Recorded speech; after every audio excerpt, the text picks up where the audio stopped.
Oh, I always thought it's not tight. I thought it was tight Kubo. No, Cole, don't make fun of me.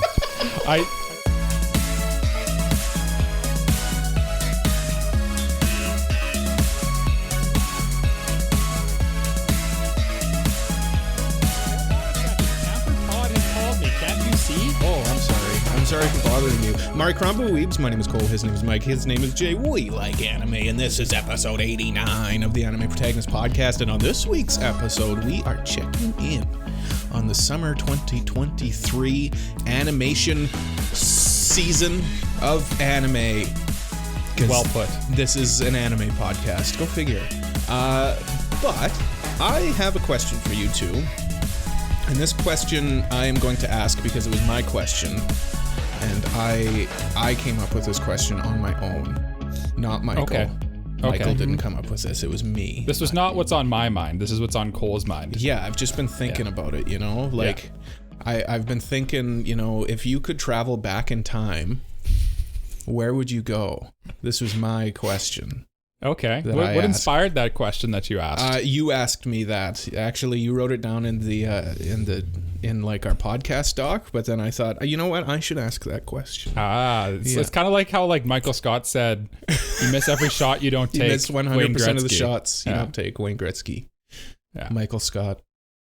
Yeah. AniPro Cole. It's fitting because in this case, it's both Mikes. Mm-hmm. Michael Scott, Michael Beep. I just about said my full name too. That was yeah. I just about doxed myself. Michael Phelps. Yes. Michael Phelps. Michael Phelps. If you could travel back in time, where would you go? It's a tricky one for me. There's obviously like we're quite fortunate being like who we are, that we can go back in time and not face that much discrimination and stuff like that, obviously. But you know what the stupid answer? Well, yeah, Jay might have. Yeah, sorry, Jay might have a bit. Yeah, historically troubled people.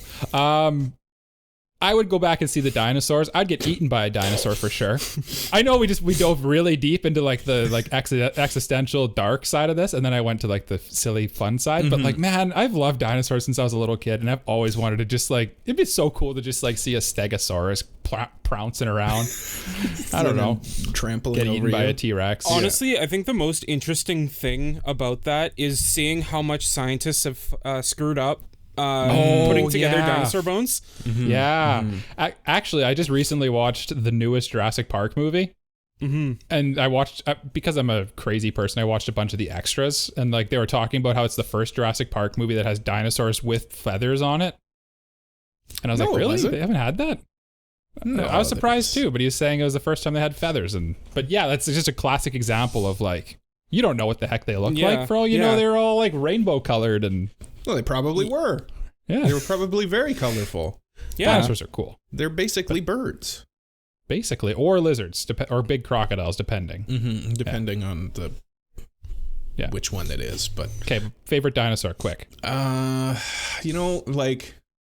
There's two, you know, like T-Rex. It's just classic T-Rex. Jurassic Park. But then because I'm a special individual, I am a unique snowflake. I go with the Deinonychus. Ooh. Yeah. That's a deep cut. I like that one. It's basically like, you know how velociraptors are famously like much, much smaller than they were in Jurassic Park? Yeah, they're like big turkeys, basically. Yeah, they're like, they basically come up to like our thigh. Like they're just little dinosaurs. A Deinonychus is basically what a velociraptor in Jurassic Park is. It's a 6 foot tall thing with a big claw on it. It's crazy. Yep. Basically what you picture of a velociraptor. That's what it is. Yeah. That's a good choice. What about you, Jay? You a dinosaur boy? Honestly, I was probably like one of the people who wasn't really into dinosaurs. When I was a kid, my thing was trains. I love trains. Ooh, trains. All right. Trains. Okay. Favorite train. Favorite train then, yeah. Are you a CN guy or a CP guy? I wasn't like super into trains. I was just like fascinated watching trains go. Like when I was like 3. When I was like 3, my grandfather would take me to the train station to just like watch trains pass by. Jay, that's the most wholesome thing I've ever heard. Yeah. God damn it. Yeah. Now, how am I supposed to make fun of that? Yeah. I'll find a way. I'll find a way, though. Don't worry. Yeah. But when it comes to dinosaurs, honestly, and this is probably going to be like small brain head empty take, but pterodactyl only because the P is silent. Hey, no, that's sweet. That's a good sweet. pick. And Petrie in The Land Before Time is great too. Yeah. Pterodactyl's underrated, I'd say, actually. Honestly, I'm gonna go. Yeah. Oh, go ahead. No, yeah. Like I think it's weird because like people don't really think of pterodactyls when they think of dinosaurs. They'll like think of like T-Rex or like Stegosaurus or Triceratops. Aren't pterodactyls like? I'm not gonna say that you can't pick them, but aren't they technically not dinosaurs? Like they're like yes a cousin and no. of a dinosaur. They're kind of like also birds. Kind of. I think they're like. I think like pterosaur is still a dinosaur, and like in the eyes of like a little kid, they're all dinosaurs. Yeah, right? no. I'm not. That's why I'm not going to say that. But I think when it's a pterosaur, it's still a dinosaur. It's when it takes the level of like going into like an Archaeopteryx, which is a hard thing to say, but like it's that basically a little bird. Oh, go ahead, Cole. I got. Drop it. Google is letting me know. Pterodactyl is a pterosaur, a type of flying reptile. It was not a dinosaur, though it lived during the same period. Why was it not a dinosaur? I guess a pterosaur is its own thing. Oh, I don't interesting. know. Yeah, it's like I'll you know what, Jay, though? I'll allow We'll allow this one. Yeah, that's good enough. So first of all, I just said that I wasn't a big dinosaur boy. So I mean, so it would make sense that you didn't pick a dinosaur. Yeah, it's because he's a pterosaur guy. Second of all, I couldn't make fun of. Second of all, I couldn't make fun of you over your grandfather taking you to see the trains. So, give me this one. That's hilarious. And third of all, pterodactyls are just cool, and they lived in the same period. So yeah. Pterodactyls are cool. I'm looking at the pictures of them here. How did they get these pictures of them, by the way? Time travel. Yeah. Yeah. Well, time travel actually... See, here's the thing. You probably don't know this. Time travel actually does exist, but like only a certain few people have access to it, like us. Yeah. Yeah. Yeah, like us. Wait, when did we use this? Right now. We're using it right now. When Cole asked the question of what period we could go back to. Yeah, 1 week ago when we recorded this episode. That's true. Whoa, that's crazy time travel. I'm blowing my mind. Yeah. What period would you guys go to? Jay?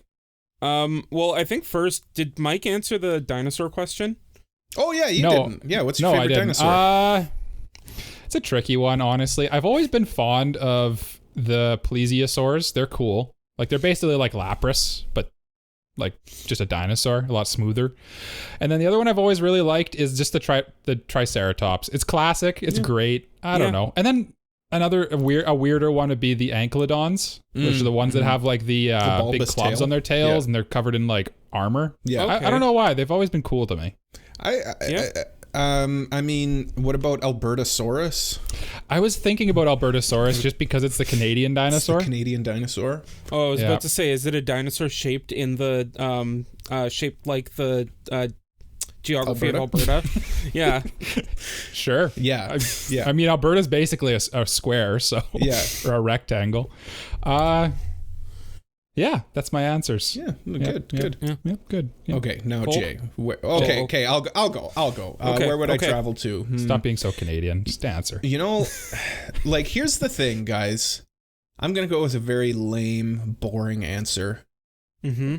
I have a fascination with the 80s.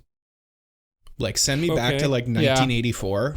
The music is the best music. Like MTV is just starting. The fashion is just top tier. You're wearing windbreakers and it's great. Is there anyone you would want to meet from the 80s that isn't around today, like a celebrity if they did like a meet and greet or something, or? No, I don't really have like a celebrity fascination. I would have guessed like one of the guitarists, because I feel like Eddie the Van 80s Halen, was like peak guitarist. Yeah, Van Halen or Steve Vai or something. Yeah. I don't know. Mm-hmm. The first thoughts that come to mind when I think of like that era would be like Michael Jackson or Freddie Mercury. Yeah. Like, and I mean, those are probably the obvious answers, but still. I mean, quintessential 80s music to me is like Phil Collins with Genesis. So maybe Phil Collins. Yeah. Yeah. He seems like an all right guy from what I can tell too. I feel like Eddie Van Halen's a good guy, but he'd be like a bit much to hang out with. He'd be a bit much, yeah. Especially in the 80s when he's high on cocaine. Yeah.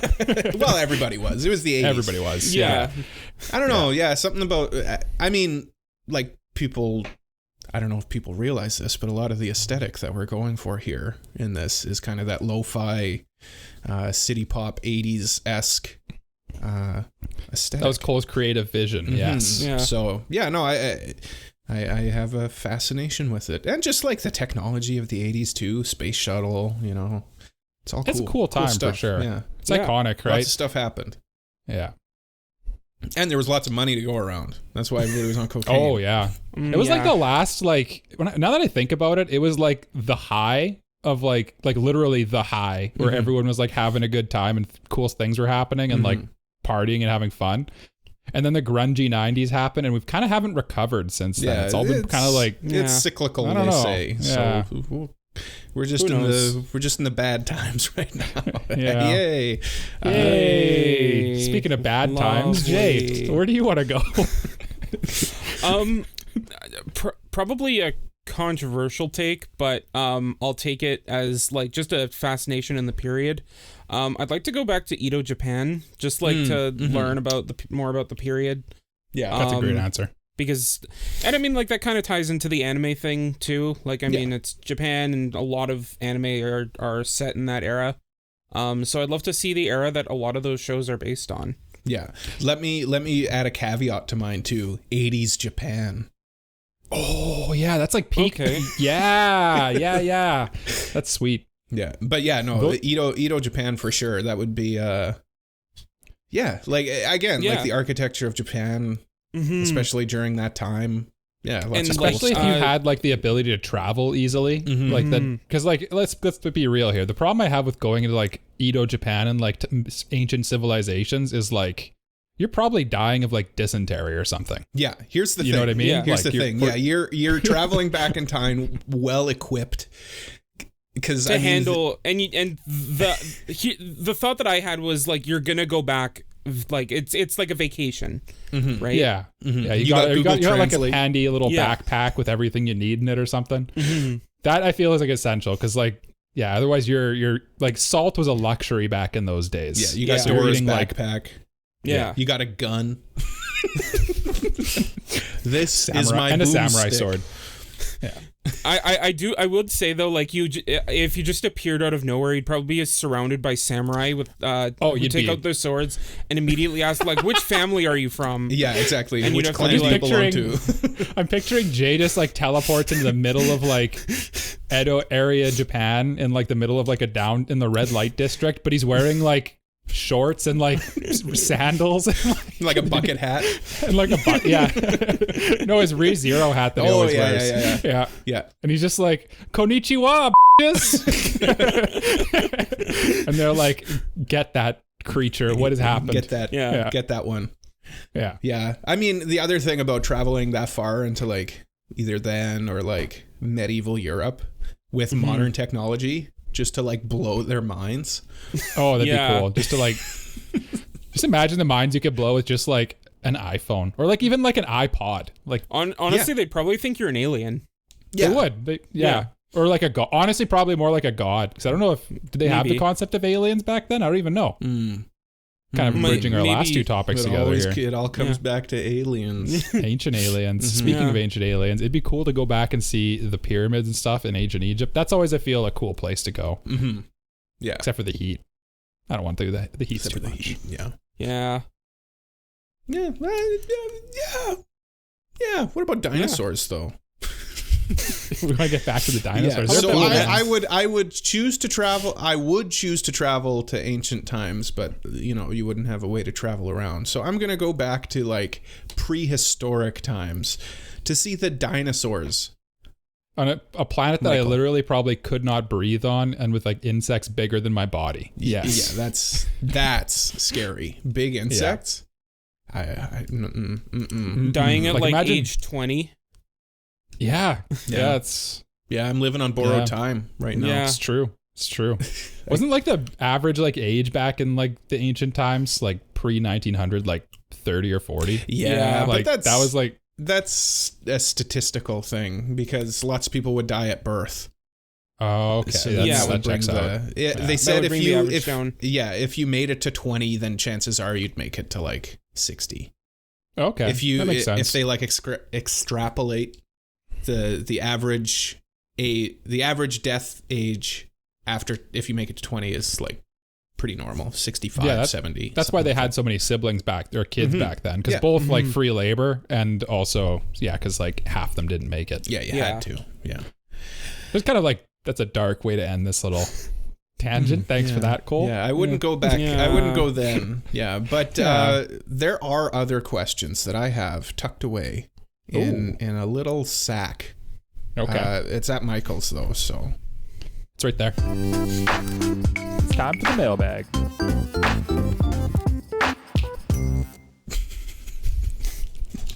I don't. It gets me every time. Gets you, yeah. It gets It's like Jay asking who's Rem.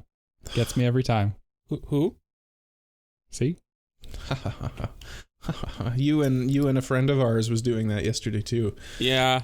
Yeah. Was he Zero's producer song? Yeah, he was. Yes. Cole asked him who his favorite ReZero girl was, and he said Ram.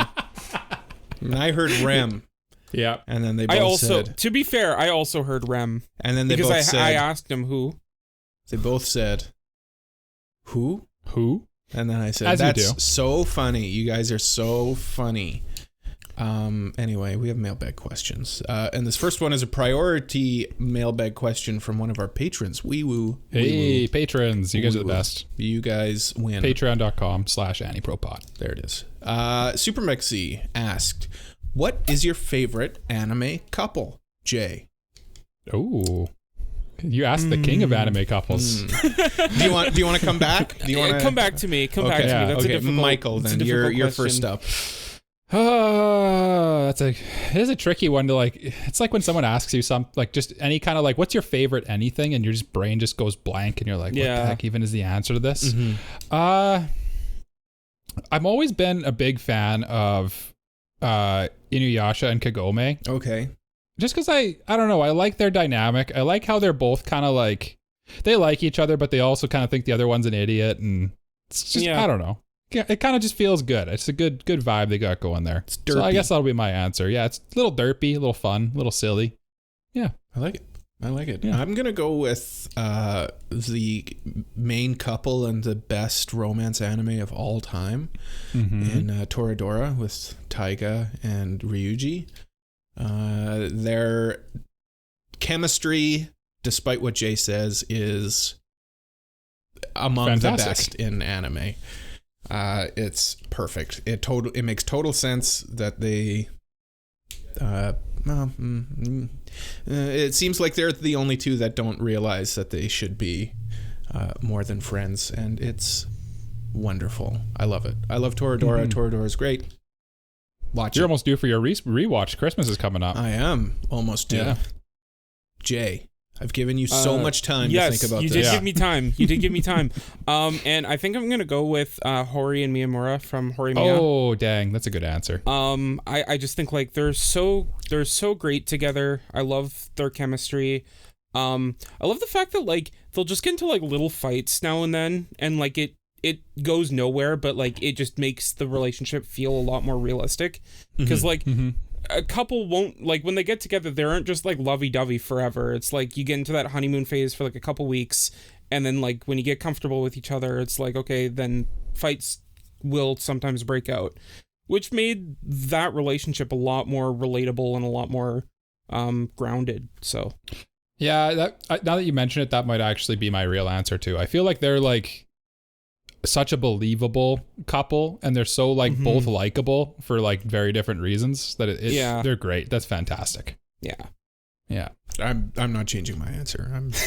No, I know. I think you two just came up with like much better answers than me, and I'm just kind of waffling now. That's basically what's happening. Okay. If you were to ask younger me, then I'd probably say Kirito and Asuna, but that's I was because expecting it was like, you to. It was like my first anime couple.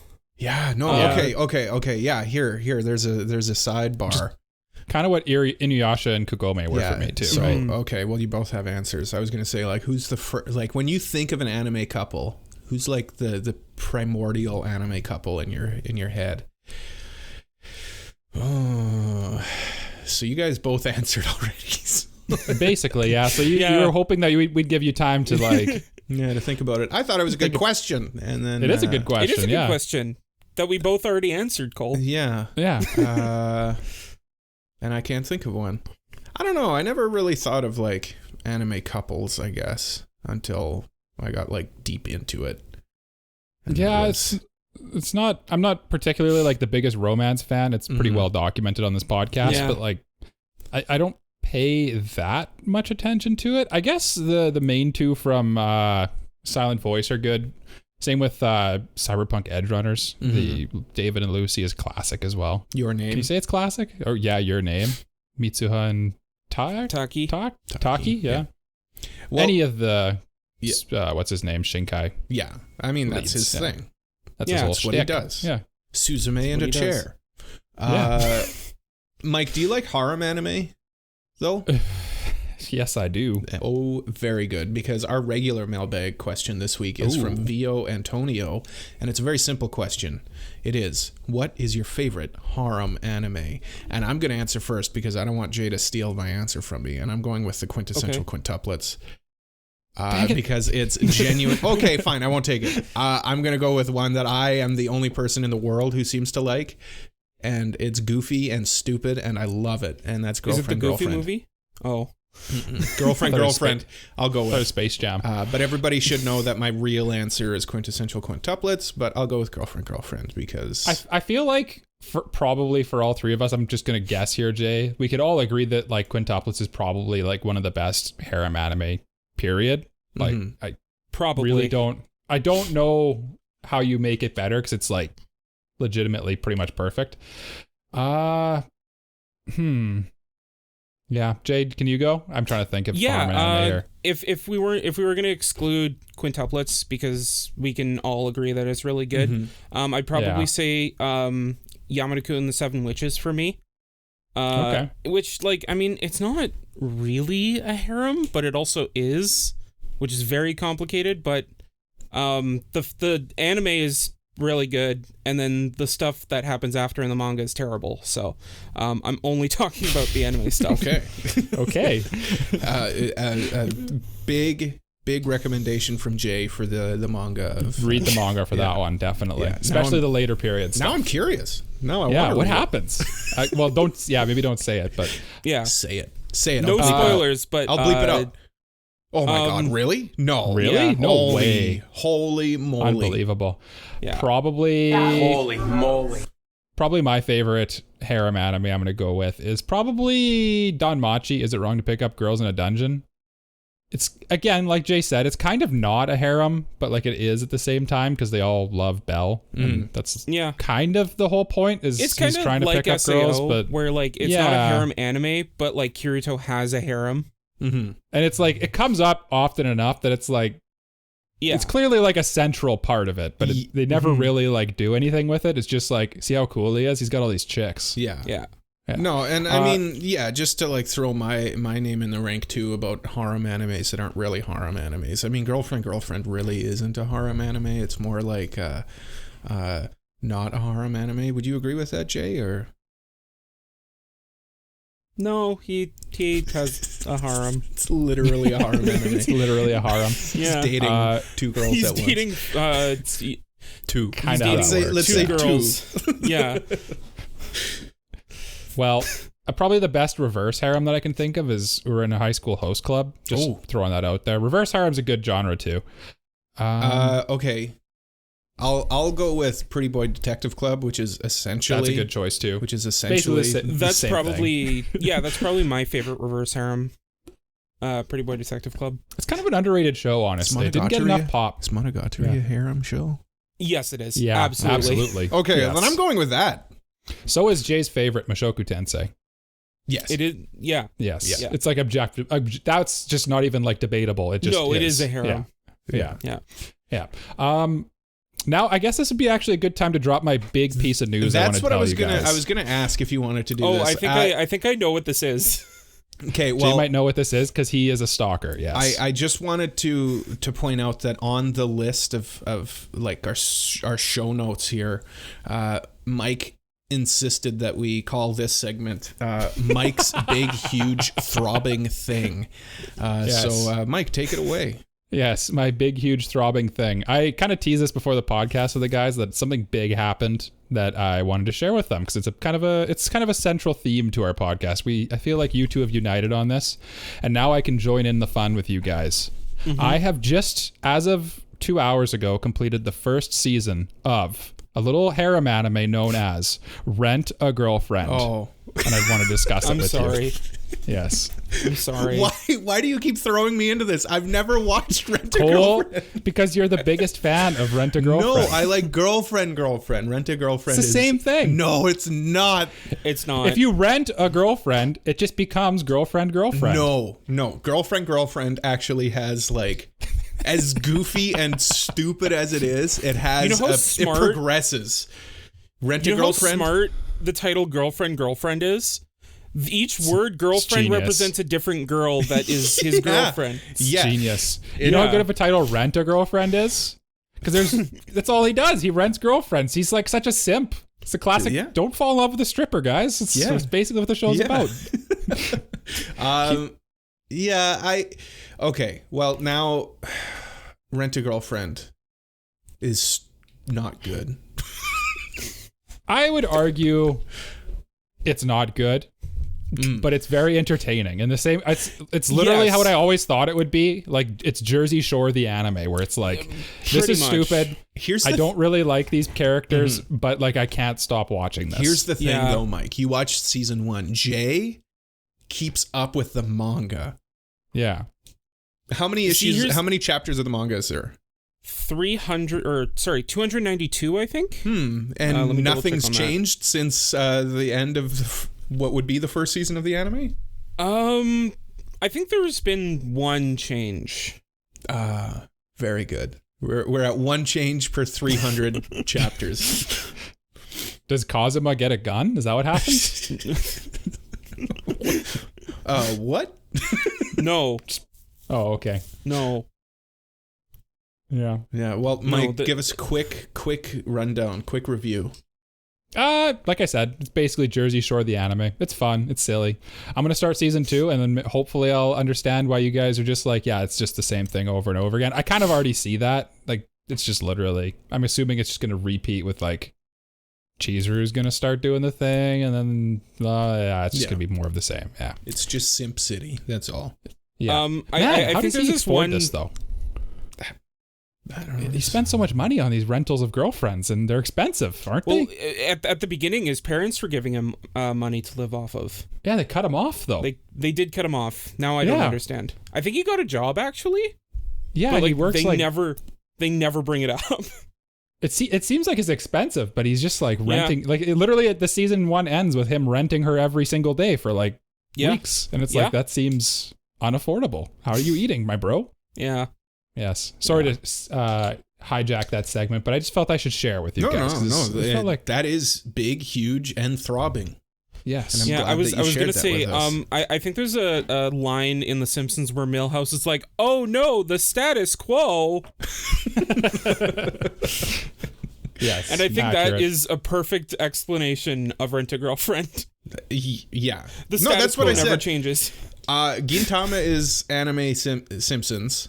So is Rent a Girlfriend, because nothing ever changes. It just resets to normal under penalty of death.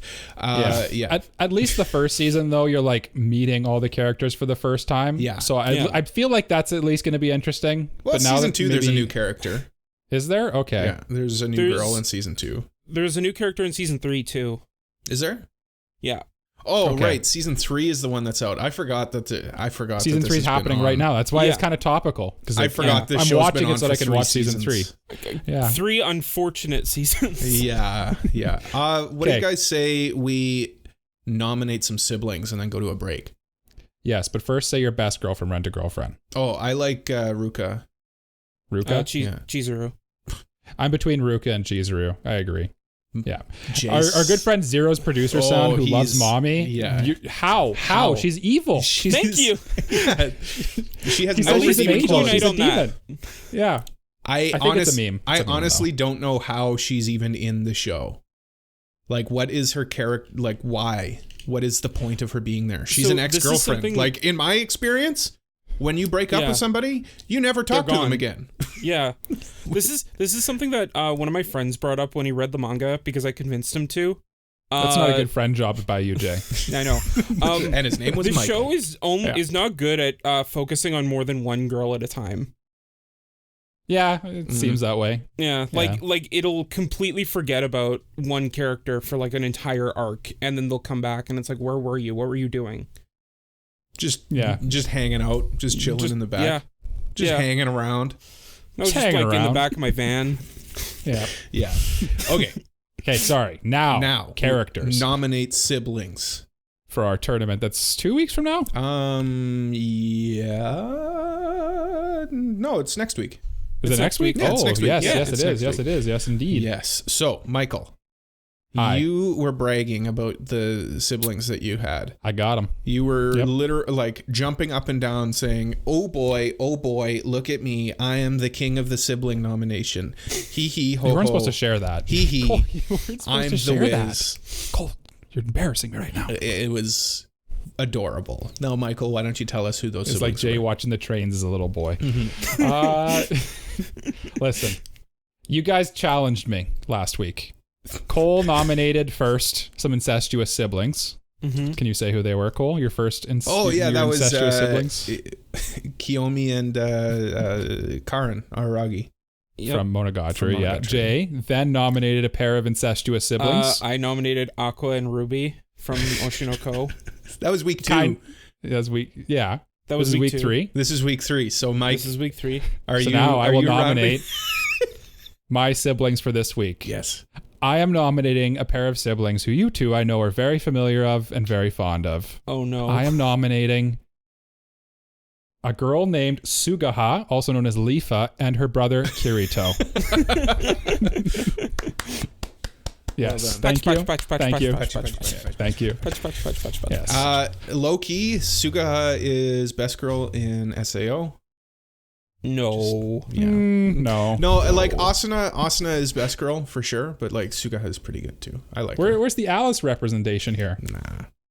Who's the blue-haired girl? I like her too. Actually. Xenon? She's Xenon. best girl. Xenon's sweet. Xenon's Yeah. sweet. No, that's She's good. Worst season of SAO, but probably the best girl. I would say. Lifa's season was the worst. Yeah. Fairy Dance was the worst. Yeah. Okay. That's okay. enough. Okay, Yes. Jay, your turn.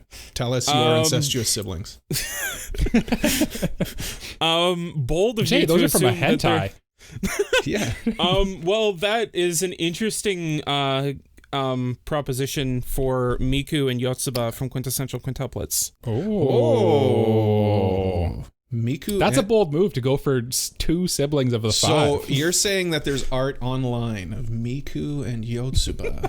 Let's see. We're watching Cole save. We just saw you save the tab for later. What does that mean? Yeah, Cole, what are you doing? Yeah. Come on. Yeah. Oh, We're it's my recording turn. a podcast here. It's my turn to tell you who my Also, siblings at least are. do it in the incognito tab, man. No, I want. Yeah, I not want in to the share. screen share with us. I want to share with you guys. I want to share. Look at this. Okay, I'm going with from my current favorite anime. Not that it's my overall favorite. It's just the one I'm obsessed with currently, and that is from Bocchi the Rock. And I'm going with Seika and Nijika Ichichi. The Dorito sisters. They've got they're a Hage on their head, look like Doritos. They're the best. They're the blonde ones, right? The girl who loves the club and the singer? Or the drummer? The drummer, yeah. I'm going with them. Yeah. You're going to have to type their names in the doc because those are hard to spell. I will. I'll type them in. But yeah, let's now next week we're going to have them all compete at something. Yes. We know what it is. Should we reveal what it is? I don't know. No, we'll reveal it next week. Keep everybody in suspense. And also to keep everybody in suspense, let's go to an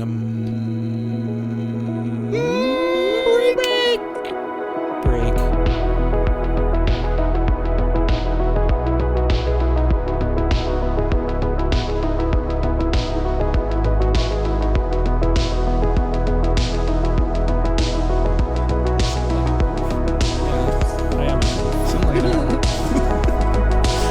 Welcome back to the Anime Protagonist Podcast. We are back from a break with music and no talking.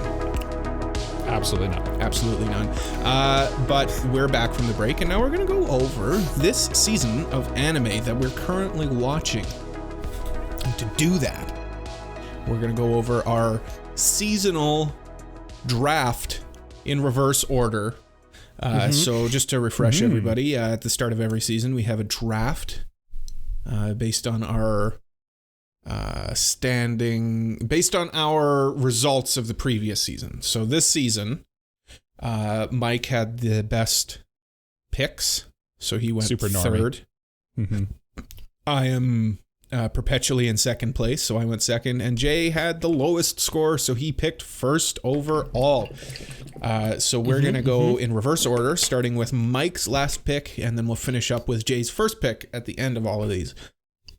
So yeah, we're just going to kind of talk about the shows and if we want to continue watching them, if it's worth watching for people. And yeah. So without kind of just give our impressions basically. Yeah. Mid-season check-in. How are we doing? Yeah. Any Stay new tuned. shows we picked up along the way too, Yeah, right? stay tuned for the end because we will be talking about shows like Jujutsu Kaisen Season 2, Mushoku Tensei Season 2, Yes. My Happy Marriage, Zom and Zom 100. 100, things like that. So Whoa, lots of good- good stuff all the good to stuff. come. Yeah. Whoa, Yes. Jay's excellent. Yeah, Jay's so smart. He's like, we need to tease them with the good stuff. Yeah. Now let's talk about the bad Let's stuff. talk about the bad stuff. Mike's final pick.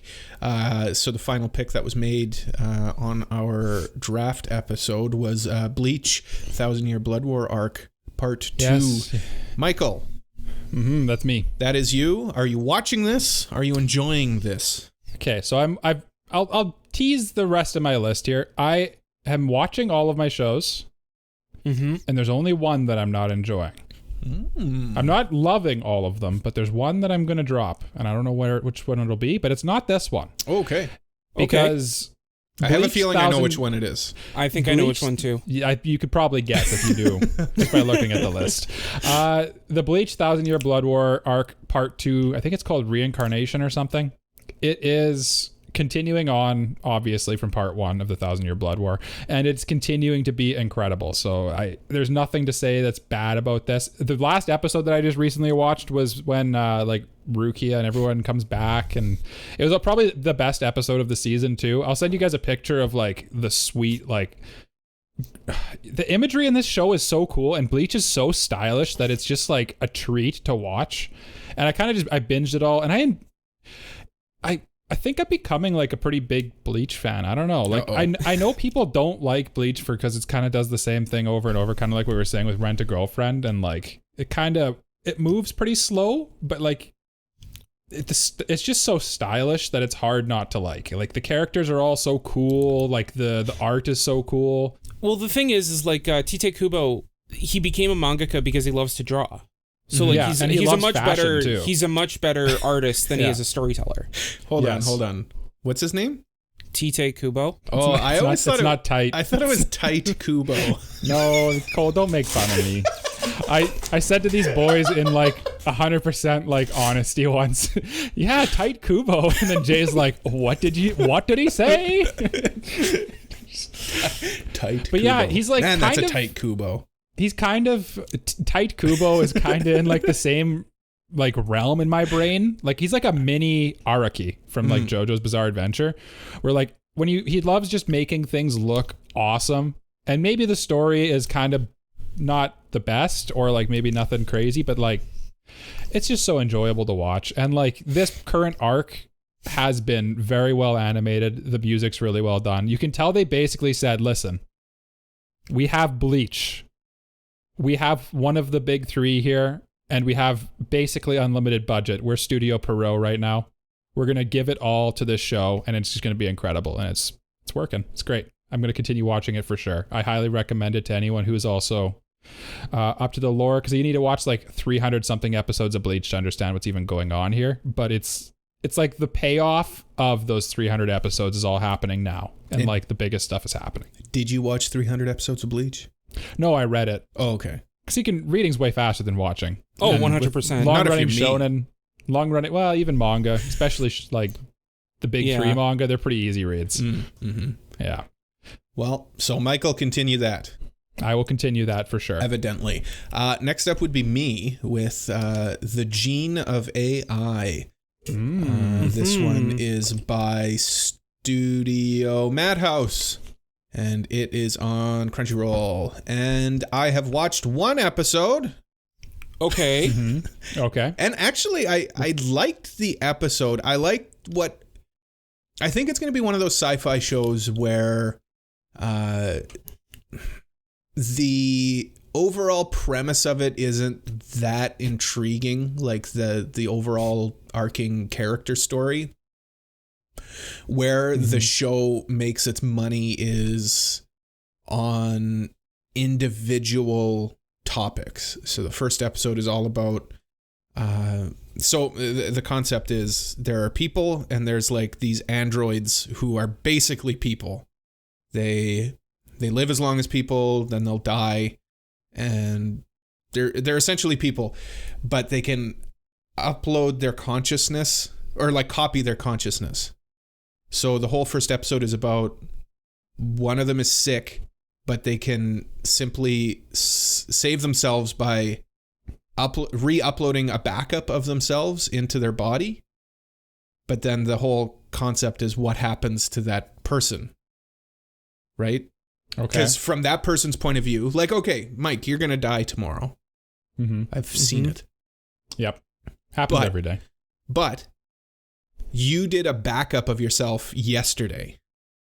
Okay. Right? So a bunch of stuff is happening to you today. Essentially, you'll still die tomorrow. You will be dead, but a copy of you will take your place. And I always find that concept super interesting and intriguing. That is interesting because it's kind of like parallel timelines, but not at the same time. Like when people talk about like the singularity and how you can one day you'll be able to upload your consciousness. No, you won't. You're going to copy your consciousness and upload it to some computer.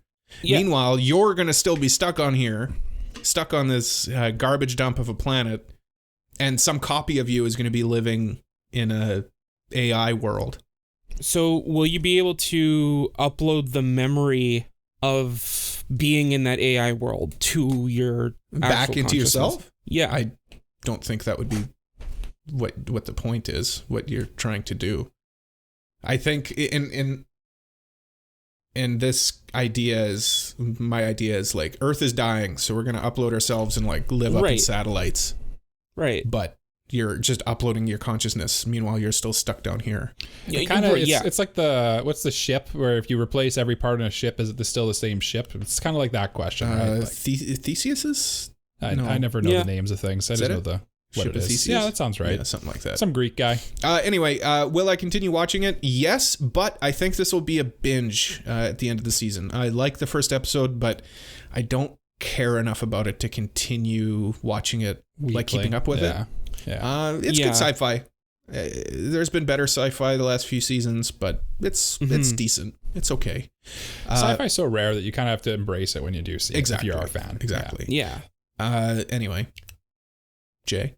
Yeah, let's talk about Liar Liar. I did pick Liar Liar. I've been seeing lots of hype about this one, actually. It is not what I expected, but like at the same time exactly what I expected.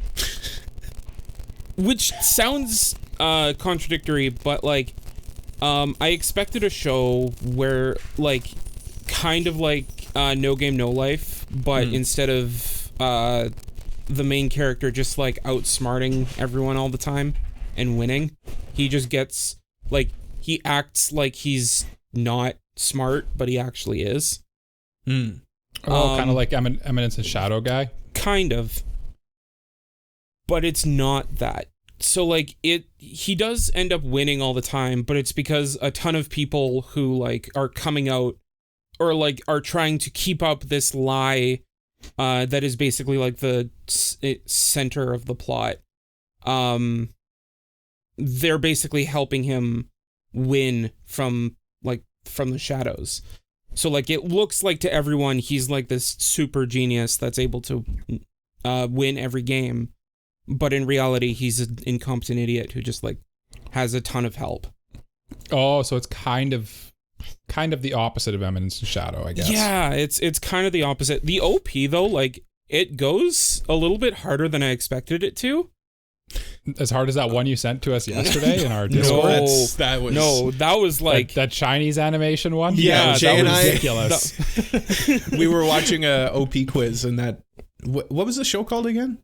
I don't remember. Look it up. I tried figuring out what the show was, and I couldn't. We were watching an OP quiz, and Jay and I literally like turned to each other and we're like, "What was that?" Yeah, look that like, up. That was like that looked awesome. So like I looked it up. Spare me, Great Lord. There you go. And yeah, that OP is ridiculous. Yeah, silly, goofy. Yeah, goofy, outrageous. Yeah, just join our Discord to see it. Yeah, or yeah. I guess you could look it up, but join our Discord. That's more fun. Yeah. But yes, back to Liar Liar. But Liar Liar, good.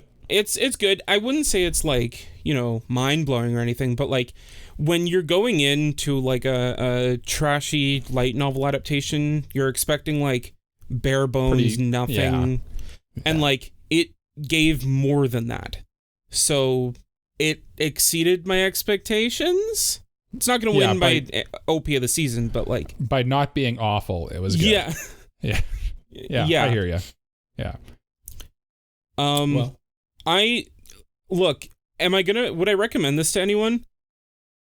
If you like watching shows like me, where like you like watching bad things to make fun of them, this would be a fun watch. It seems fun from what I can tell. It is fun. Yeah. But if that's not your thing, there's really nothing here for you. If you just want to watch good stuff, there's really nothing here for you. Will you continue it? I will continue it because I love it, but like I love it. I love Jay's anime of the season. I can already tell. No. No.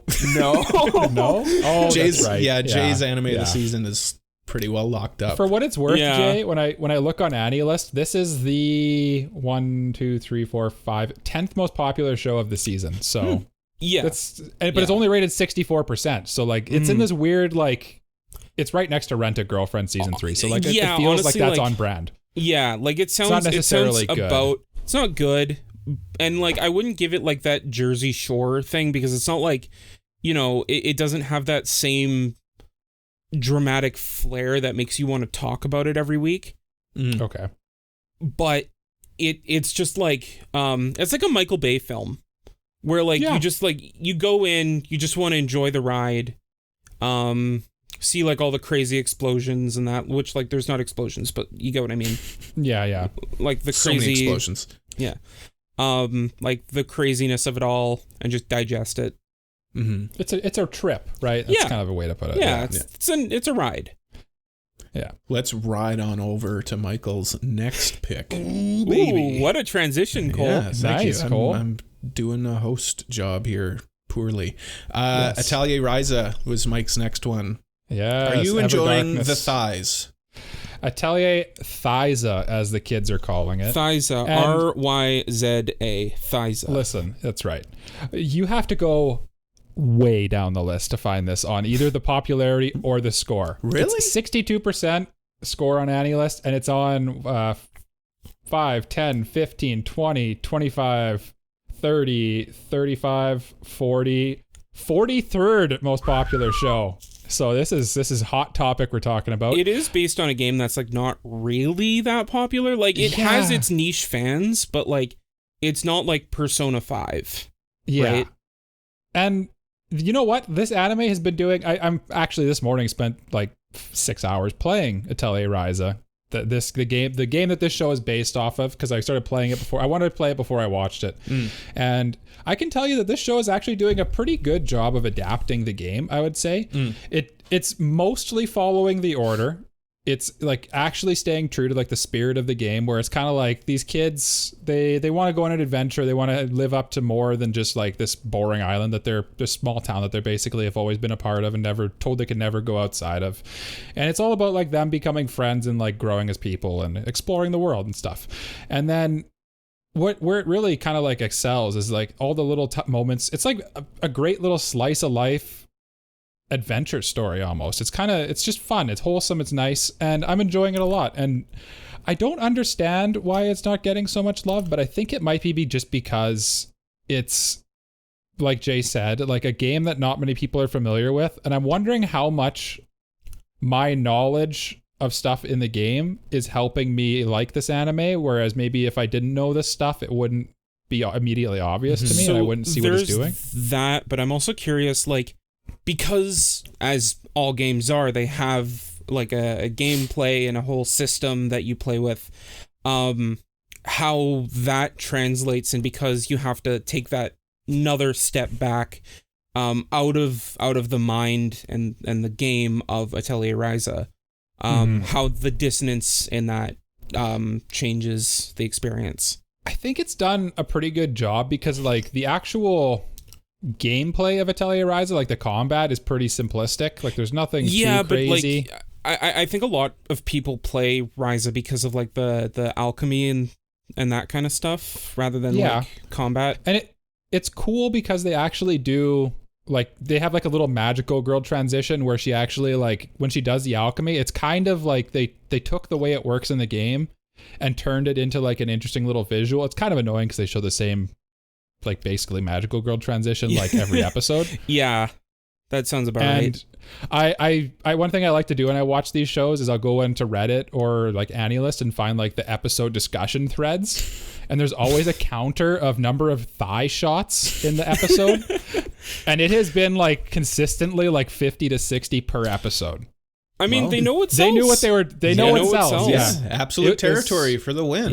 Yeah. It was kind of hilarious actually, because she made this like bomb in one episode, and it was like one of the first things she made, and the bomb was like absolutely like stuffed to the brim because she's like sneaky good. She's better than she should be as like a novice alchemist, and like it's funny because it has like the bands on, it's like a little barrel with like the bands on the top and bottom, and it's like literally like stuffed to the brim and like kind of spilling out, and like it's clearly designed to supposed to be like her thighs, how they kind of like they look exactly the same. It's kind of funny. And then like one good thing that I think this show does well is like, and the game too, is it like she makes this bomb and then she does something dumb with it, and the characters, her mentor figures, kind of like not afraid to like tell her, no, you did something stupid there. Like you messed up. You need to think about what you're doing more. And I don't know why this show is so low. I think it's just probably the game adaptation kind of throwing it off. I'm enjoying it. I don't know why it's so low. I will continue watching it for sure.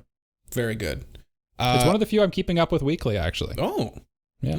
Okay. Well, now I definitely know which one you're gonna drop. Yes. Yeah, me too. Because between that and one other. Yeah, my next show is Dark Gathering. And this is another one where I've watched one episode, but I'm not as intrigued on this one. Definitely Inspector vibes, Toilet Bound Hanako-kun vibes. Basically, the whole concept is the main character is like a ghost magnet, and he hates it, but subconsciously he really likes it. He likes being scared and being in danger, but he thinks he doesn't. So that's kind of interesting, I guess. Okay. So he attracts ghosts, and then he kind of teams up with this little girl who can kill ghosts or capture them or whatever. You know what the Ghostbusters do. They don't kill the ghosts. They just it's like Luigi Mansion. Yeah, capture them. You can't kill a ghost. It's already dead. I've only watched the one episode. I'm not as keen on continuing it, but I'll give it another episode or two to try and sink its claws into me. But I know my experience with shows like this is they have quick punch up front, and then they kind of lose their magic as the season goes on. Yeah. It's kind of the way a lot of these shows end up going. They put a lot of effort into that first episode and then kind of fade out. Mm-hmm. Yeah. Yeah, but I don't know. Check it out. It might be for you. I will hesitantly continue watching it. That's what I'll say. People are enjoying it at least. It's 70% on AniList, which is maybe it gets good. Top then. 25. So maybe it gets good. But Jay, Yes. you drafted a show coming up here which looked absolutely adorable. And it's called Saint Cecilia and Pastor Lawrence. Yes. Pitch me the show. Should I watch it? And will you continue it? what about me? What about me? No. Oh, okay. So this show is basically it basically explains what it is on the tin. Like we always say on the podcast the trailer doesn't really do a good job of explaining what the show's about, but like I think the trailer for this show actually did a good job of showcasing the show, because it's really just like about a relationship between Saint Cecilia and Pastor Lawrence.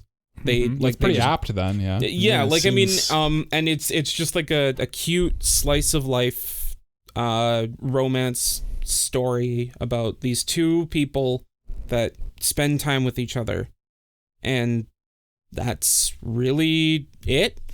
It's very cute.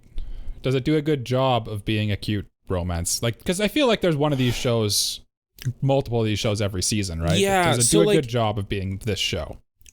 I think it's very cute, but I wouldn't recommend binging it, because it's kind of like,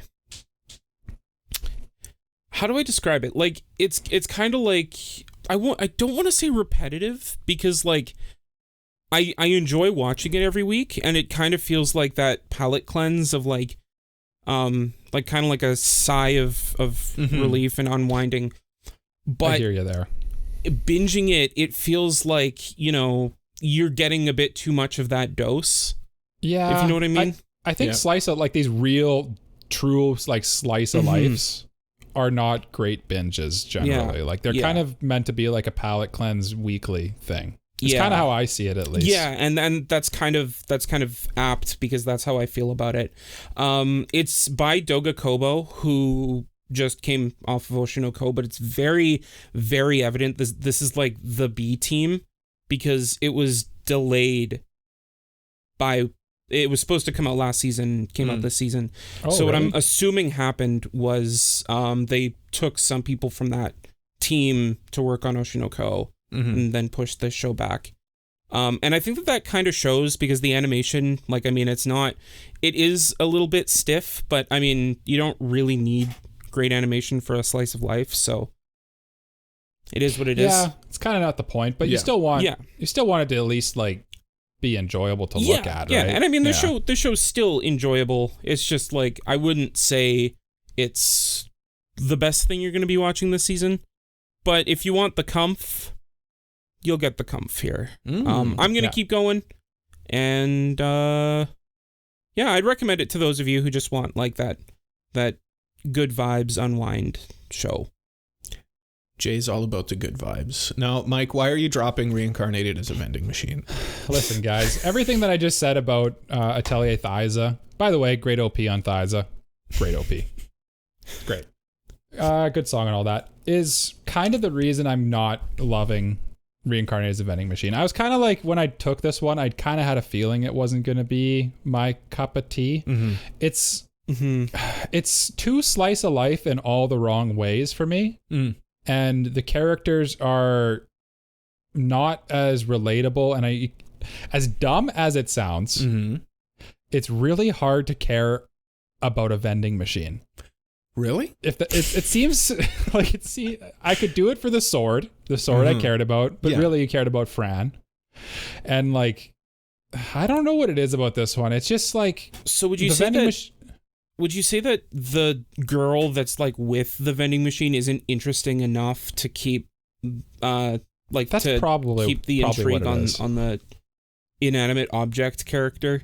Yeah, so it's kind of like a harem. So the vending machine comes into the world, and the one thing that I'll give the show credit for is the guy, he gets reincarnated like right away because he's riding his little motorbike and he sees a vending machine falling off of a truck off the side of a cliff, and he like tries to save the vending machine and goes flying, and then you find out he's a vending machine otaku, and it's just silliness from there on.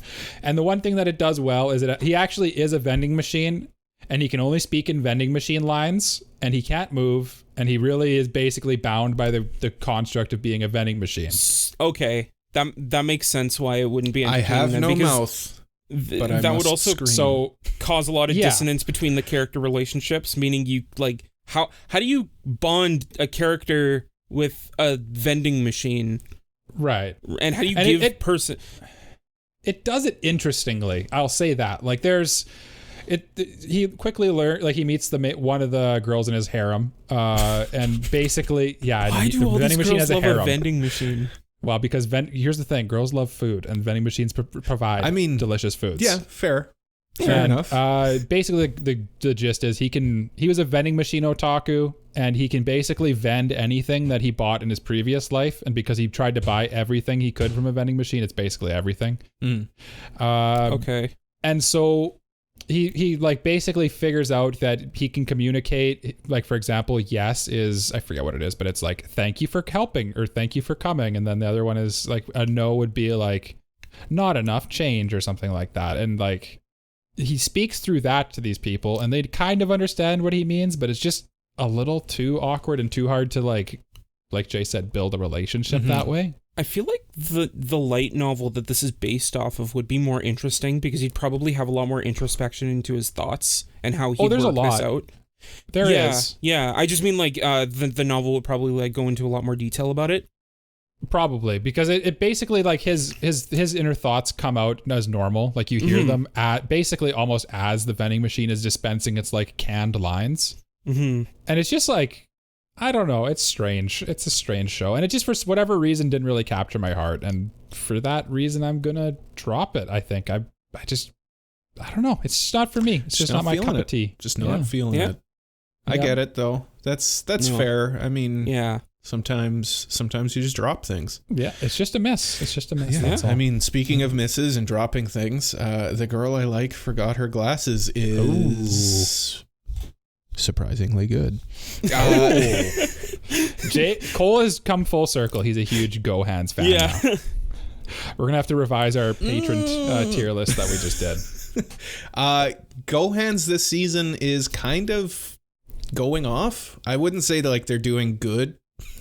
I wouldn't say that they're... Well, how can you say they're going off but they're not doing good? They're not doing bad. The expectations were so low, and the first episode of this show was so egregious in its Gohansiness that I couldn't. But it's like their lead director, who typically will do like the first and the last episode, is a crazy person. He is, or they are. I shouldn't assume.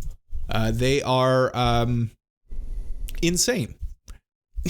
Okay. And there are other directors, because the episodes 2, 3, 4, the episodes since episode 1, and the Masterful Cat is Depressed are good. They're not insane. They're not crazy. They're nice slice of lives. The voice acting's good. The OP for this one, the song, like whoever's selecting the songs at Gohan for their OPs and EDs, guys are doing a good job. Keep it up. But yeah, I'm liking this. I read the manga and I knew that the story is cute and wholesome and nice. I was concerned about Gohan's doing their Gohan stuff, and they did a little bit, but they've dialed it back. And for that, I will continue watching this definitely. No hesitation. I'm keeping up with this weekly as they come out. I'm watching them. Both of them? Yep. This and the cat one. That's like probably the biggest surprise of the season. That's gonna be Cole's surprise of the season for sure when we do our weebies at the end of the season. Yeah, Gohan's is good. Gohan's is good. Yeah, and the thing that surprises me is they're both done by the same director. Lead director, right? But like the episodes are done by individuals. Yeah. That's what I mean. Like I think it's their lead guy there who's like, when he's got his hands on the steering wheel, he's driving you off the bridge, and the other guys they're at least trying to keep you on. You know, like they're steering back, and they're like, no, hold on a minute. He takes the reins. He's like, check this out, see what I can do, and he just like steers towards the semi truck to use it as a ramp. Yeah. But Jay's looking it up just to prove me wrong. But I'm gonna halt Jay in his tracks. Okay. No, go ahead, Jay. No, so I was just looking into like who's on this team that shares role in things like handshakers and that, and it looks like their main animator on both shows has a hand in handshakers. So there's probably only like 20 people at the studio. So you know, the people high up have a lot of creative control, and that's who I think is the issue at GoHands. Maybe if they but that's the tough part. How do you get rid of For what it's worth, Cole, I think this show is currently your highest rated show that you've drafted. Wow. Other than Zom 100. Yeah. Okay. I'd believe that. I've got Dark Gathering's above it. Okay. Never mind. Wrong. I'm sorry. I was on the wrong list. Okay. Don't listen to me. Shut up. Yep. Jay, tell us about Reign of the Seven Spellblades. Sure. Reign of the Seven Spellblades. This is a very interesting show. It's I described it as anime Harry Potter when I drafted it, and that is a very apt description. It's like so it starts off with all the main characters, and it's not really like a protagonist. It's an ensemble of like I think it's like 6 friends. And like they all go to school, and they all have like their different interests and likes and dislikes pertaining to this world. I mean, yeah, I get but anyway, and like each of them help build this world, and this is probably like some of the best world building of the season. If I'm being honest, like it's just like such an interesting world with like for example, one of the characters is like she loves trolls, and she hates this idea that like trolls are discriminated against, and like that idea is explored as the series goes on. Going to the school, they like say like a lot of people that go to this school because they're studying magic could go insane just because of like some of the magic that could be explored. That's super compelling. And there's just like so many different places that this world touches on. I think there's one show that probably intrigues me more to the world building, but we'll get to that when we get to that. But just for the world alone, and like obviously this is why Harry Potter did it and why it's so popular, but a school setting is such a great idea for teaching both the reader and the characters, or I guess the viewer in this case, how the world works. It's a classic for a reason, right? Yeah. So honestly, like for the world building alone in this show, I'd recommend it. And there's a lot more going on in this show, but it's just got such an interesting world. So I'm gonna keep going, and I'd recommend checking it out. Cool. Michael. Yes. You next are watching this next one, and it's either called Horimiya The Missing Pieces or Horimiya Piece. Tell me, what is it called? It's both. I think The Missing Pieces is the English title, but Horimiya Piece is what I call it because it's just 3 less words, I think. I just call it Horimiya Season 2. But it's not a season 2, really. It's not, but like it's the second season of the show. It's the show that's basically, honestly, it's probably what Cole would prefer, because his criticism of the first Horimiya is, Cole, give us your criticism of the first Horimiya. There was a lot of missing pieces. Things moved too unbelievably quick, and it was paced poorly.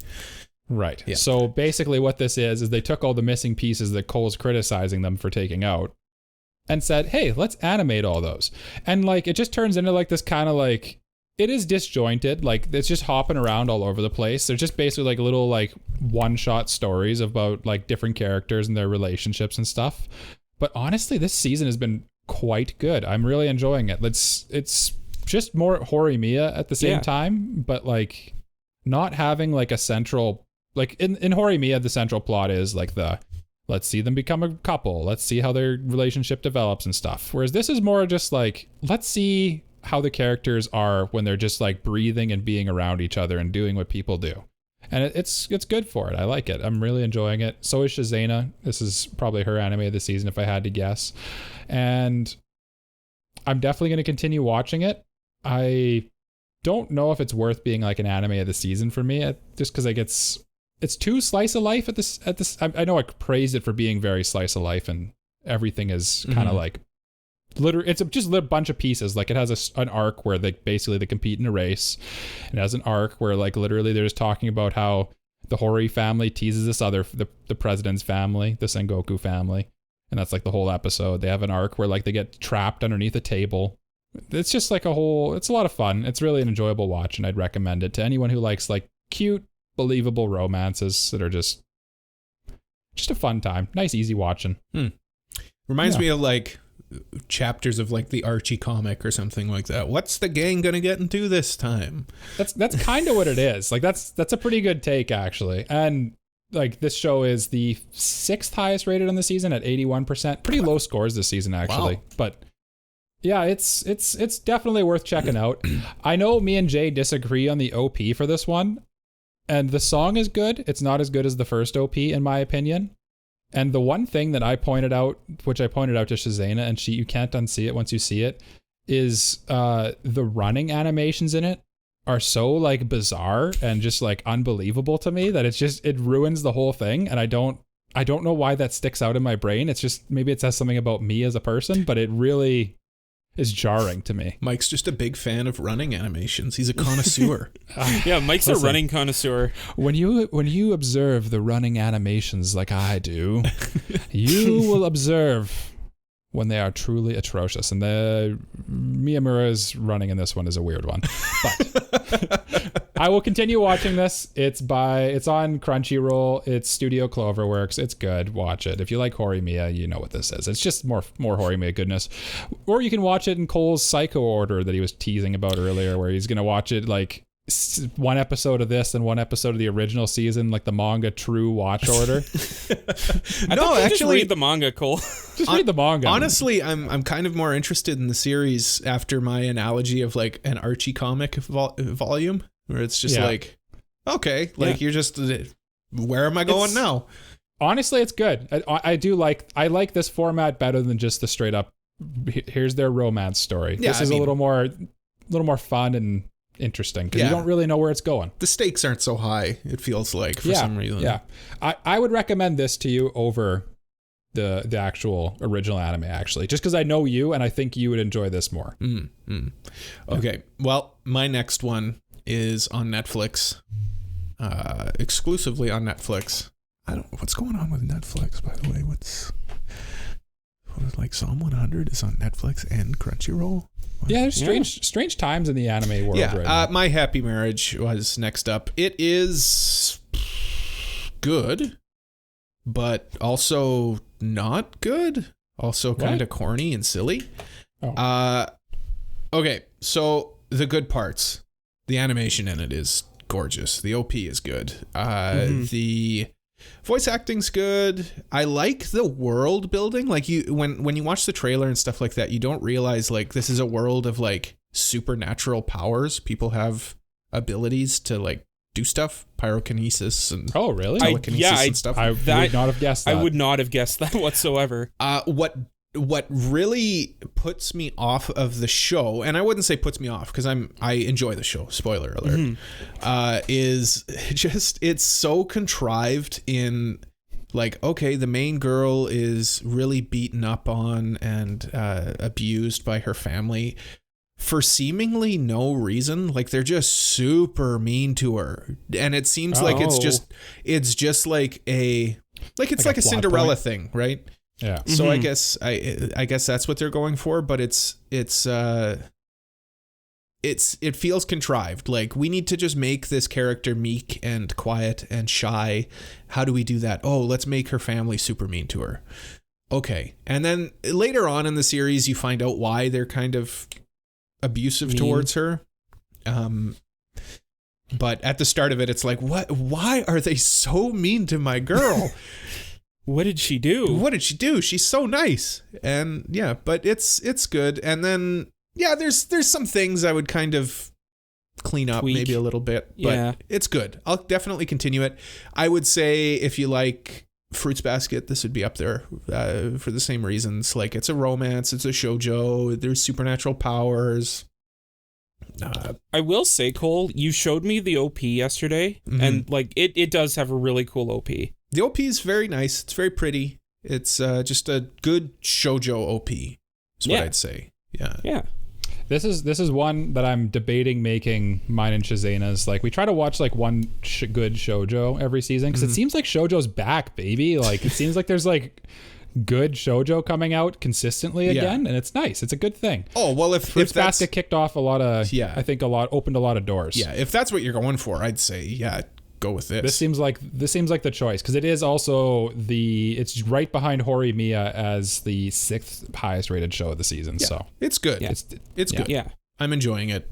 And the other thing too is it takes a few episodes to get going. I'd probably give it 3 episodes, but now I'm in. I'm invested. When the new episodes come out, I'm there. I'm ready to go.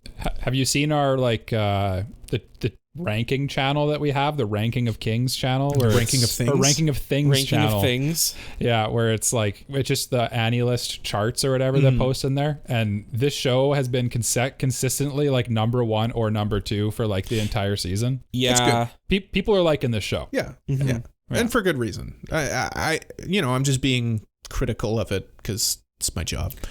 No, yeah, for sure. Now, Jade, be critical of Helck, please. Helck. Okay. Yes. I Helck of a man. really wanted to like this show. Oh, we're getting spicy. Bring out the Tabasco. Here we go. And like I knew going into this show that it was a beloved manga by the people who've read it.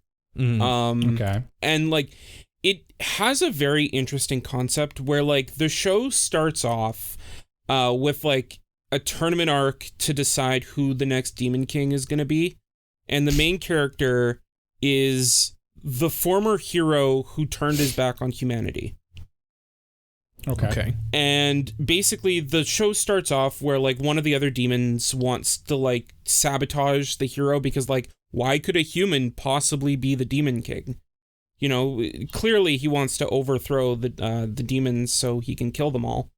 So like a lot of the show, at least in the early stages, is like her trying to sabotage him, but like he comes out on top in like this ridiculous, silly way that's like funny, but like the joke kind of runs itself out after the 5th time. Oh, is it like one of the it's like the scenario where someone repeats a joke so many times that eventually you're just like, okay, stop. Yeah. Stop. And like I get the enjoyment, and like I mean, who knows, maybe like because I'm not the biggest shonen fan, I'm not liking it. Maybe if someone who's more into shonen were to try it, they might like it more. I don't know. But like the animation itself, like it's very by the book, like doesn't really do anything over the top. It's just like it's serviceable. When I watched the trailer for this one, I thought the animation looked like Dookie. So yeah, does that check out? Like it's not. Yeah, it's not anything to write home about at all. Studio. No, like it's. Sate Light? What the heck is Studio Sate Light? That's a great studio. Yeah, like I mean, it's a very, very like by the numbers show. or adaptation didn't really... It doesn't really do anything super exciting. And like, who knows? Maybe the manga, maybe it's just a bad adaptation. I'm not sure. But like, from what I've seen, if I were to drop a show this season of the shows I drafted, probably be this one. Yeah. But you're going to continue watching it? I think I'm going to give it maybe like 1 or 2 more episodes. Oh, yeah. That's where I was with Vending Machine and then I watched episode. I got like halfway through episode 6 and like, I did the thing. Remember, Cole, if you told the stop story midway about, through an episode, you're not going back. You dropped it. You know what I did? I formally dropped it on AniList. Yeah. I got to the point, Cole, you told me the story where you and your Cody bot were like walking into Montana's and then you stopped midway as you were walking up to the restaurant. And you're like, I don't even like Montana's. Montana's is a restaurant up here in Canada. Yeah. And that's kind of what happened. I was like zoned out and not really paying attention. And then like, I looked up, I'm like, oh, I don't know what's happening right now. And then I was kind of like, I don't really care what's happening. I don't care what's happening. Yeah. That's kind of how I am for Helck. Like, I got halfway through a couple episodes and I was like, I don't even, like, I've been looking at my phone this whole time. Why am I watching this? Yeah, you get to a point where you're just like, why am I doing this? Yeah. I got other things I can watch, like Rent a Girlfriend. Yeah. To be fair, I'm not watching the anime. I'm just reading the manga. He's just torturing himself with the manga. I'm just torturing myself for my own pleasure. Why am I doing this? Why do we do anything? Why do we do anything? Do you want me to talk about my number one show now? Or we may. This was Mike's first pick, so third overall with Jujutsu Kaisen Season 2. How is this show? Is Gojo so dreamy? Let me tell you, Gojo do be dreamy, and Gojo do be Mimi too, because so like between this and Bleach, these are the two highest rated shows this season. Bleach is higher than it, 86%. Anyway, Gojo and Geto there's like this whole trend on TikTok of like them breaking up in front of a KFC, and like it's such a popular meme at this point that the official KFC Twitter account for Japan tweeted about it, saying like, you think it was hard watching on the screen? Try watching it from behind the till. And like, it's just like, it's incredible. On our tier ranking, we talked about Mappa, and you'll have to become a patron to find out where I ranked them and where they ended up.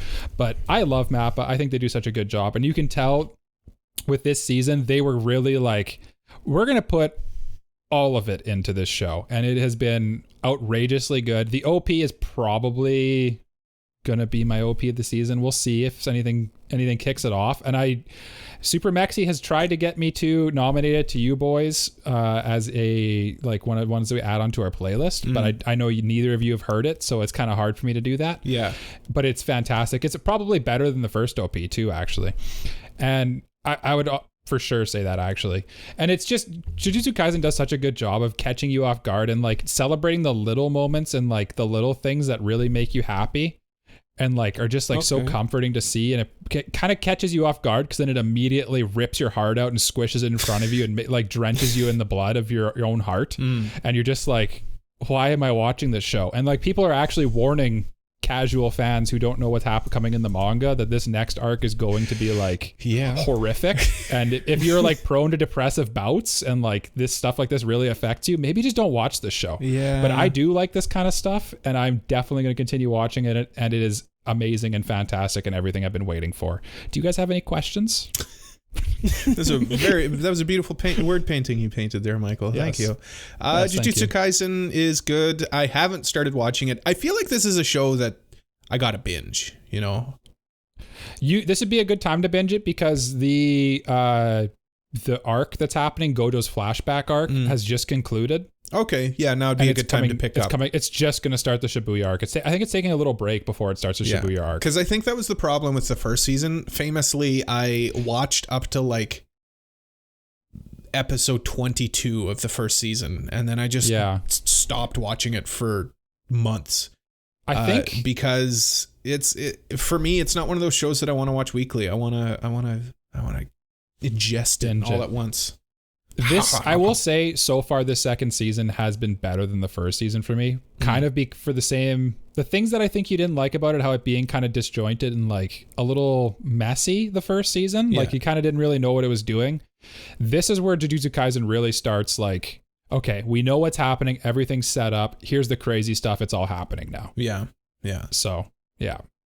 Interesting. Incredible. No, I'm a fan, Jujutsu Kaisen. I just haven't watched season 2 yet. Jay, do you have anything to say about it, or should we move on? I mean, you know my thoughts on Jujutsu Kaisen. I'm not really the biggest fan. Hates it. He hates it. Yeah. He's a hater. Look, I gave it a try. Hater. I gave it a try twice, and I just like I couldn't get into it. No, the criticisms for Jujutsu Kaisen are valid. I think so too. It's very wordy. It's very it's just like it feels like it's explaining stuff to me that like it ends up turning into word vomit with how much new information I have to digest. Mm-hmm. Oh, it's by far one of the most confusing power systems, and only like, behind Nen. So yes. And like, but the animation carries the show. Like, yeah, the animation and the characters. I will agree. Like I do think it's good animation, but it's just like I just can't get absorbed into. Yeah. Into it's got its hype moments, but yeah, there's a lot of like over explaining. Yes. Yeah. And I think it does a good job in this one of kind of taking a step back and not, because it's second season. People know the characters now. They know the abilities. It doesn't explain that much. It just lets stuff happen. And I will say that they changed the animation style for season 2. I don't know who decided that or what decided that, but I kind of like it. It's a little more bright is maybe what I would say. A little less like strong lines. You know how in the first season, like everything's like very bold. Yeah. This one's a little more like, I wonder if it's because it's a flashback. I'm curious if it'll change. No, when he at the very end of the flashback, Gojo wakes up and sees Yuji and all them, and it's still the same style. It's interesting though, but we should move on. We should move on to Zom 100, my first show, the second pick of the draft. Yes. Are either of you watching this? I am. I want to. I haven't started it yet. Okay. We're trying to watch it because in traditional Cole pick, this show was delayed. Mm-hmm. Mike, I'm glad that you're watching it because I've only watched 2 episodes of it. I don't know what it is about it. I enjoy it. It's fun. Mm-hmm. It's good. It's just not hooking me, and I can't figure out why. I kind of agree with that in a weird way. Like I don't know if it's because it's on Netflix or what, but like I'm watching My Happy Marriage. That's on Netflix. I'm watching it on Crunchyroll. Yeah, or I could watch it on Crunchyroll. Like that's not a valid excuse. It's I don't know. I don't know what it is. It doesn't really have. I don't think it has like that good hook, if that makes sense. Like other than like the main character, like the whole bit about him being happy doesn't have to work. Like that's but like how far does that carry you? Yeah. After that, it's kind of a little like mismatch, and I could see this one kind of like moving down the tiers by the end of the season, just because it does feel like it's fading a little bit. Yeah, I mean, how long can you enjoy surviving the apocalypse without it going stale? Yeah. I mean, like the manga is, people enjoy the manga and stuff like that. Yeah, but I mean, like even then, like it's still just like they're trying to do like it's kind of meshing like slice of life, like trying to cross items off your bucket list and the horror of the zombie apocalypse together, which I think is commendable. I like the idea of doing that. It's just I don't feel like it lands well. Yeah, I don't know what it is. It's the animation and it's great. I love the animation. The vibes are there. It's got good waifu. It's just one of those things. Like it just kind of doesn't. The sum of all the parts don't really add up. Yeah, I don't think. Yeah, just not feeling it.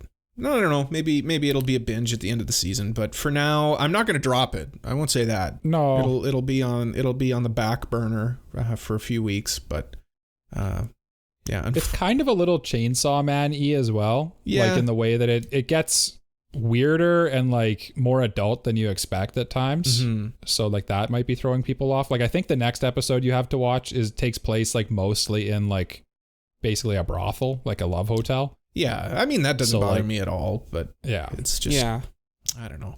I think I'm just like hurt that I didn't get Jay's number 1 pick. Yes, because I think we can all universally say that this is. Oh no! Wait, so Mike's good. not watching it.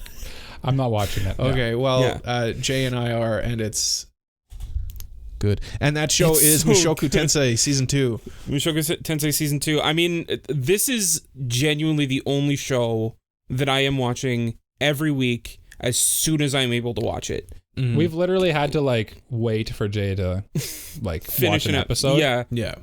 Like do things. It's like it's so well animated. The story picks up like right where season 1 left off, and like where Rudy is going and how his emotions and feelings are interwoven into this next part after what happens at the end of part 2. It's so interesting. I love the world building in this show. It's like, such a unique show too. Like, yeah. Mike, do you know what the main problem is right now for Rudy? Can I spoil that for you? No, I don't. I can tune out though if you want. Just take your earphones off first. Here, hold on. Tell me when to unmute. I mean, like the main issue is, you know what? No, I'm not going to spoil it. Oh, I just said it. Oh, okay. No, Jay did say it. It's fine. It's fine. But yeah, that's like, in what other show is that? Is that a problem? Yeah. It's so unique, and it's like, love him or hate him, Rudy is a interesting character. I stand by him being one of the most compelling main characters of the last few years, period. I think this is probably the best isekai there is, honestly. Easy. Yeah. Easy. Easily, Yeah. right? Far and away. And part of that is Rudius, and because kind of like, I know what's his name? Kazuma from Rent a Girlfriend Kazuya? gets a lot of hate. Kazuya, yeah. Yeah. No, Kazuma's Konosuba, yeah. Anyway, there's valid reasons to not like them as a person. Mm-hmm. Yeah. But that's what makes them an interesting character. Right. Right. For sure. Is that he does things that are like questionable and just straight up not good a lot. Here's the thing. But he grows from them. Yeah, here's the thing with Rudy. Exactly. He grows from them. It's a story about him shedding off his old creepy self. And people always say like, oh, don't watch it. Rudy's a creep. It's like, yeah, he is a creep. That's the point. That's the point. Yeah. He's reforming from being a creep. I think like I understand the idea to not want to like sit through that part of it, because that might be that might not be what you or something you're not into. Oh yeah, it's super uncomfortable. It is super uncomfortable to watch. Yeah. But you have to watch it understanding that is the point of it. It is. Sure. You feeling uncomfortable is normal. That's what you're supposed to feel. And then the catharsis comes from him not being a creep at the end. Right. I'm just saying, like, for shows that's like, it has certain subject matter that you might not be interested in. Like there's like trigger warnings, I'd say, for this show. And I think like if that's not something that you are wanting to watch, I can understand that. Sure. Yes. Right. I don't know why Jay's trying to trash his favorite show right now. Well, no, it's very good. That's why you love it. It's really good. It is very good. I'm just saying, like, I understand why people would be like, it's also quite horny as well, which some people don't like that. I understand all of this. Yeah. I understand all of this, but I would go out on a limb and say, put yourself in that uncomfortable situation, because I think the payoff is worth it in this show. It's okay to feel uncomfortable sometimes. Listen, I love Made in Abyss. Trust me. I agree with you. I think that if you don't make yourself uncomfortable, you can't grow, and that's what this show is all about. Mm-hmm. So, I agree. Sure. Yeah. What Jay's saying is valid. I'm not trying to dispute that, but I'm playing devil's advocate here, because like I've heard the criticisms and I get it. You don't need to defend yourself, Jay. Just say why you enjoy it. Yeah. Yes. I love Rudy as like a character developing. Like I don't love what he's doing. I don't love those actions. But like the compelling idea that he's like Cole said, shedding that part of him that makes him creepy is interesting. Listen, Jay, me and Cole both like Shar Aznable, who is like a genocidal maniac and groomer of children. So you can like a character even though they're a bad person. Yeah. You can find them interesting. Yeah. Yes. Yeah. And like just like what he's going through in this season and learning more about that. Like there was one part in the new episode that just came out today. I gotta watch it. Where like he says something and I'm like, oh, interesting. That's very like he says something. Interesting. Interesting. It's very interesting. Something. No, Yes. but like it made you think though. It made me think, and like it made me That's think what a good about show like does. how much he's already grown and how much he still has to grow. Yeah. He's still how old is he at this point? Like 15, I think he's 16? like 12 or 13. No, he's like a teenager now. Because Are you there sure? was even He's like gotta be. there was even like a time skip in the last episode. Because his hair's all longer now. He looks like he probably kind of like 13 or has 14. Paul's ponytail or like ponytail now. I think he's like mid-teens. Whatever, it doesn't matter. It doesn't matter. But like the school arc is really interesting. I like what they're doing with like where everyone is right now. Yeah, great show. And I honestly, like in my heart of hearts, this is anime of the season for me. But we have new rules with anime of the season where we can't overlap. Speaking of animes of the season, why don't we go over our animes of the season and new picks of the season and see if we want to change anything. And I have a feeling some of us will. I have a feeling our new animes of the season universally are going to be changed. Because Mike's new anime of the season was Reincarnated as a Vending Machine. Michael, would you like to change this show? Yeah, I'm going to change it to a show that I haven't talked about yet, actually. Oh, okay. Because I don't think I can, in good faith, put it as Atelier Ryza, just because I know that, like, I feel like I'm biased in liking this show, and I don't think it's for everyone. Okay. I'm going to put it onto a show that I just started recently, and it's called... Rent a Girlfriend. Rent a Girlfriend. New anime. It's called Undead Girl Murder Farce. Oh, okay, yeah. Okay. Yeah. It's very, very interesting. I'm going to change it to that. And I think it's more up my alley. It's basically like the story of this guy. I guess I can't really talk about it at all. It's one of those shows where if I say anything at all, it's kind of spoilers. Is it like a mystery show? Yeah. It seems like a mystery adventure. I've only watched the one episode, but I can tell you that I'm way more interested in this one episode than I was in anything with Reincarnated as a Vending Machine. So okay. I've been meaning to watch that show because like I think that the like the girl that's like just a head in a cage is super interesting. Like what's going on with that? Kind of spoilers if you and like dive into that. of course, but like and also just like I'm interested in how the dynamic between her and the main guy is. It's at least interesting. It's kind of Monogatari-y with like spiritual stuff and like very kind of interesting camera angles. It's like but it's not as good as Monogatari because it's not Studio Shaft. But they do like the thing where like they'll have it at a weird camera angle and they're kind of monologuing at each other and the dialogue's interesting, kind of Tarantino-y in a way, like how Odd Taxi was as well. And I'm kind of vibing with it. I have a feeling I'm going to like this one, so I'm going to continue with it. Yeah, it kind of gives me Inspector vibes. Like Cole was saying, what was that other show? Dark Gathering gave Inspector vibes, but this is the show for me that gave Inspector vibes. Okay.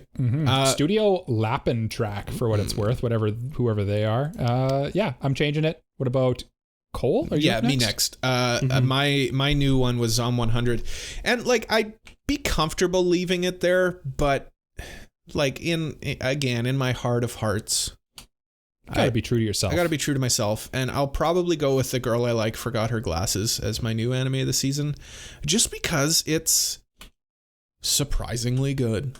And I thought you were gonna go with the cat one, actually. No, that would be one that, like, if I could change any of my picks, I'd probably take Dark Gathering off of there and put the cat in, but can't do that. Can't change our picks. I mean, that's what we picked. Cheating. Yeah. That's what we picked, and that's it. But the cat one's good too. But yeah, I'll go with The Girl I Like Forgot Her Glasses. It's surprisingly good. I have a feeling I'm going to regret this at the end of the season, but that's when the incest arc starts. Yeah. That's that. And you can nominate them. Turns out she's his sibling. The sister I like forgot her glasses. Yeah. Called at the end. Now, Jay, what are you changing Helck to? I'm changing Helck to Reign of the Seven Spellblades. Like I said, I love the world building of the show. Super interesting. very like unique in how it tackles a world of magic, and it's just a super interesting show. So nice. Yeah. All right, let's wrap up this segment by going over our anime of the seasons and if we want to change them. Mike, you went with Jujutsu Kaisen season 2. Are you going to change it? You guys heard my rant about how much I'm loving season 2. I'm not changing it. Okay. It's going to be Jujutsu Kaisen season 2. Nice. Mine was My Happy Marriage. I'll leave it alone. It's good. Out of my shows, I think it's probably the best one of the shows that I've got. Yeah. And Jay, do I even have to ask you? Jay went with Yeah. what are Mushoku you, nuts? Tensei. Of course I'm not changing Mushoku Tensei. Mushoku Tensei. Mushoku Talking Tensei. is hard. Yeah, talking is hard. I'm glad that we do a podcast where we talk. But that is everything from this week. Thank you for listening to another episode of the Anime Protagonist Podcast. Follow us on all of our social medias at AniProPod. That's ANIPROPOD, and all of our individual social medias are listed below as well. Leave a like, review, subscribe, tell a friend about us, get those people to listen to us, because I think this podcast is pretty darn good. Join our Discord as well. Anipropod.com is where you will find links to everything, and our patrons. We would be lost without all of you. You can join us on Patreon like these wonderful people: Mr. Family Guy 36, Elijah Wood, Brain Dead B-Dog, Super Mexi, and Peach. Thank you all so much for supporting the podcast with your hard-earned money. I also just want to review one last thing. We have reviews coming up. We have our our pick? Help me. The manga review was the Tatsuki Fujimoto Goodbye, Eri. one-shot Goodbye Eri. And then the anime review is Madoka Magica. Thank you. As select, which is Cole's selection for our listener's choice. Listener's vote, choice. and That's it won. what I was trying to think A of. surprisingly close race. Yes, Madoka Magica will be reviewed next week. 2 weeks. We got the 2 tournament weeks. next week. Tournament's next Right. I'm sorry. Yes, 2 weeks. So we will be back next week, speaking of next week. But until we come back next week, we say, as we do at the end of every episode of the Anime Protagonist Podcast, bye-bye. Bye-bye. Bye-bye. Bye-bye.